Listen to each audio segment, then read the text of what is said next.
کیا تم نے نہیں دیکھا کہ تمہارے پروردگار نے ہاتھی والوں کے ساتھ کیا کیا؟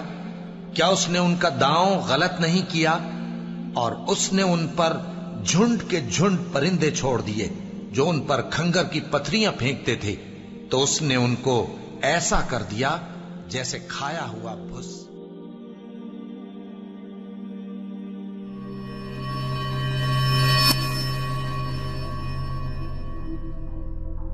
ابرہا گورنر یعنی حاکم تھا یمن کے شاہ حبشہ نجاشی کی طرف سے۔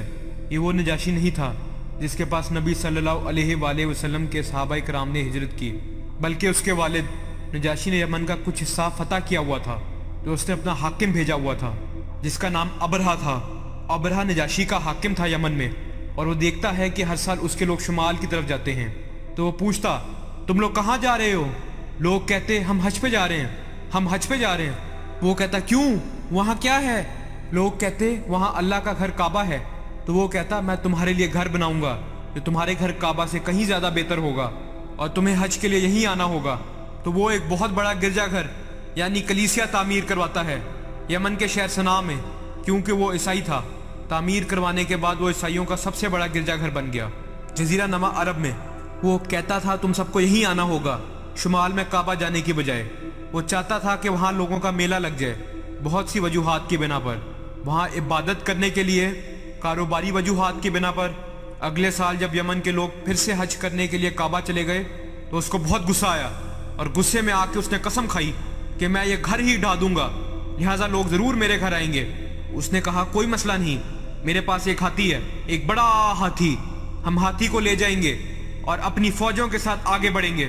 اس لیے وہ اپنی فوج کو جمع کرتا ہے، کیونکہ وہ حبشہ سے تھے لہٰذا ان کے پاس ہاتھی تھا، ورنہ جزیرہ نما عرب میں ہاتھی قدرتی جانور کی حیثیت سے نہیں رہتے تھے، لیکن کیونکہ وہ افریقہ سے تھے لہٰذا اس کے پاس ایک ہاتھی تھا، اور وہ ہاتھی کو جنگ کی تربیت دینے سے واقف تھے۔ اور جب وہ کعبہ کی طرف روانہ ہوا اپنی فوج کے ساتھ، جس میں کچھ کہتے ہیں تقریباً 8 ہاتھی تھے اور کچھ کہتے ہیں تقریباً 20 ہاتھی تھے، بیشتر روایات کہتی ہیں وہاں صرف ایک بڑا ہاتھی تھا، باقی عام اونٹ وغیرہ تھے۔ کچھ مورخین کہتے ہیں نہیں، یہ بہت سے ہاتھیوں کی پوری فوج تھی، لیکن قرآن پاک ایک ہاتھی کا ذکر کرتا ہے، الفیل، مطلب ایک ہاتھی۔ تو اصحاب فیل یعنی ہاتھی والے لوگ، بڑا بہت بڑا ہاتھی، اور وہاں فوجیں تھیں جو ہاتھی کے ساتھ آئی تھیں۔ اور یہ بھی کہا جاتا ہے کہ اس نے کعبہ جانے کے لیے ایک عرب دورہ رہنما رکھا تھا۔ انہوں نے مکہ المکرمہ کی طرف چڑھائی شروع کی۔ جب وہ طائف کے قریب پہنچے تو وہ ایک قاصد بھیجتے ہیں کہ جاؤ سید یعنی اہل مکہ کے سردار کے پاس اور انہیں کہو ہم لڑنا نہیں چاہتے، ہم آ رہے ہیں، ہم کعبہ کو ڈھائیں گے اور واپس لوٹ جائیں گے۔ تو عبد المطلب جو کہ ہمارے حضور صلی اللہ علیہ وآلہ وسلم کے دادا ہیں، خانہ کعبہ کے متولی اور اہل مکہ کے سردار تھے، ان تک خبر پہنچائی گئی کہ وہ یہ کرنے آ رہے ہیں۔ آپ نے فرمایا ٹھیک ہے اسے آنے دو، اور ابرہا پوری فوج کے ساتھ آیا۔ جیسے کہ آپ جانتے ہیں جب وہ مکہ المکرمہ پہنچے اس نے عبد المطلب اور قریش کے مال مویشی قبضے میں لے لیے، جس میں 200 سے بھی زیادہ اونٹ اور بھیڑیں تھیں، جس سے ظاہر ہوتا ہے عبد المطلب امیر آدمی تھے۔ اور عبد المطلب نے ان کے ایک آدمی کو فرمایا اگر تم کعبہ ڈھا سکتے ہو تو ڈھا کے دکھاؤ، لیکن ہمارے اونٹ ہمیں واپس چاہیے۔ تو وہ آدمی آپ کو ابرہا کے پاس لے گیا۔ عبد المطلب کی زبردست شخصیت تھی، آپ بہت روبدار اور نہایت جسیم و باشکوہ آدمی تھے۔ آپ اتنی روبدار شخصیت کے مالک تھے کہ آپ کو دیکھتے ہی پتہ چل جاتا کہ آپ سردار ہیں، لہٰذا کہا جاتا ہے آپ خیمے میں داخل ہوئے تو ابرہا آپ سے متاثر ہو گیا، اتنے جسیم اور خوبرو۔ وہ آپ کی تعظیم میں اپنی کرسی سے کھڑا ہو گیا۔ وہ آپ سے کہتا ہے مجھے آپ سے کوئی مسئلہ نہیں، آپ بس شہر سے چلے جائیں اور میں آپ کے گھر کو ڈھا دوں گا، اور مجھے تم لوگوں سے کوئی مسئلہ نہیں، ذاتی کچھ بھی نہیں ہے، میں صرف آپ کی عبادت گاہ کو ڈھانا چاہتا ہوں۔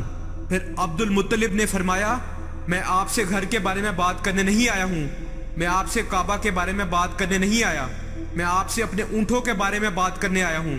اور تب ابرہا نے عبد المطلب کے لیے تمام احترام کھو دیا، اور اس نے کہا کہ میں تمہارے مقدس گھر کو ڈھانے آیا ہوں اور تم مجھ سے اپنے اونٹوں کے بارے میں بات کرنے آئے ہو۔ ابرہا نے سوچا کہ شاید عبد المطلب اپنے کعبہ کے بارے میں بحث کرنے والے ہیں، اور اس لیے وہ آپ کی تعظیم کر رہا تھا۔ اور پھر جب آپ نے اپنے اونٹوں کا مطالبہ کیا تو اس نے کہا میں نے آپ کے لیے تمام احترام کھو دیا۔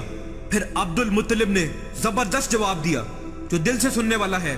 عبد المطلب نے فرمایا کعبے کے ایک مالک ہیں جو اس کی حفاظت فرمائیں گے، اور اونٹوں کا مالک میں ہوں تو ان کی حفاظت کا ذمہ میرا ہے۔ عبد المطلب کے جواب کی وجہ سے ابرہہ نے اونٹوں کو واپس کر دیا، اور پھر قریش نے شہر چھوڑ دیا اور پہاڑوں کی گھاٹیوں اور چوٹیوں پہ پناہ گزیر ہو گئے۔ بہت دعا کرنے کے بعد عبد المطلب کعبہ کا طواف کرتے ہیں۔ اس کے بعد عبد المطلب کعبے کا دروازہ پکڑ کر اللہ سے التجا کر رہے ہیں کہ او اللہ، ہم اس فوج سے نہیں لڑ سکتے، وہ ہمارے سے بہت مضبوط ہیں، ان کے پاس ہاتھی ہے اور ہزاروں آدمی ہیں، آپ ہماری مدد کریں، آپ اس کی حفاظت فرمائیں۔ پھر یہ لوگ کعبہ کی طرف بڑھنے لگے۔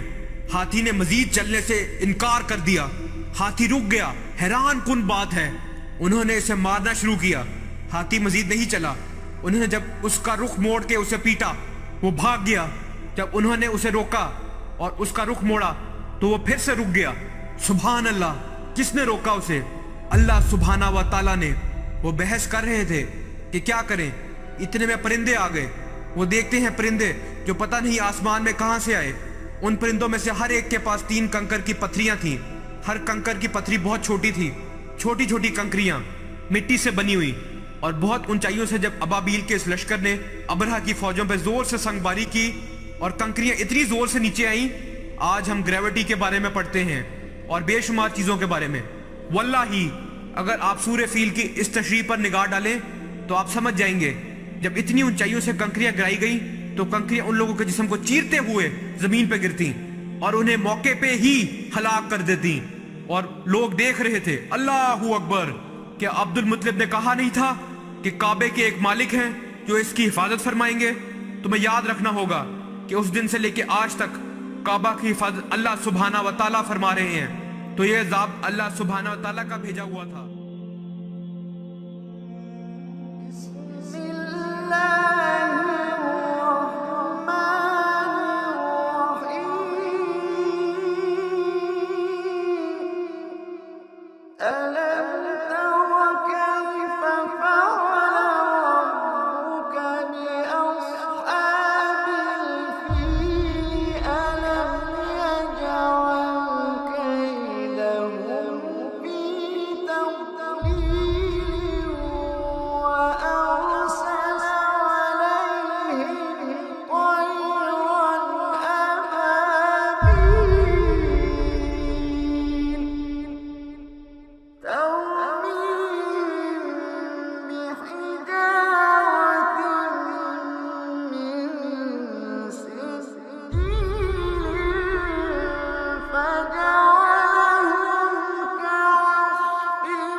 کیا تم نے نہیں دیکھا کہ تمہارے پروردگار نے ہاتھی والوں کے ساتھ کیا کیا؟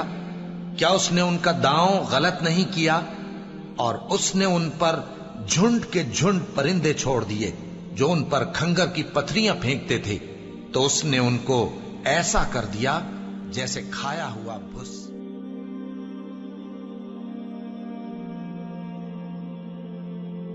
اور ان میں سے کچھ زخمی ہو گئے، وہ واپس چلے گئے اور انہیں ایسی بیماری کا سامنا کرنا پڑا، خود ابرہہ مشکل سے گرتا پڑتا صنعاء تک پہنچا اور نہایت دردناک عذاب میں گرفتار ہو کے یمن میں مرا، بہت بری موت۔ یہ واقعہ محمد صلی اللہ علیہ وآلہ وسلم کی پیدائش سے بالکل پہلے ہوا، اور یہ سن تھا جس میں حضور صلی اللہ علیہ وآلہ وسلم کی پیدائش ہوئی۔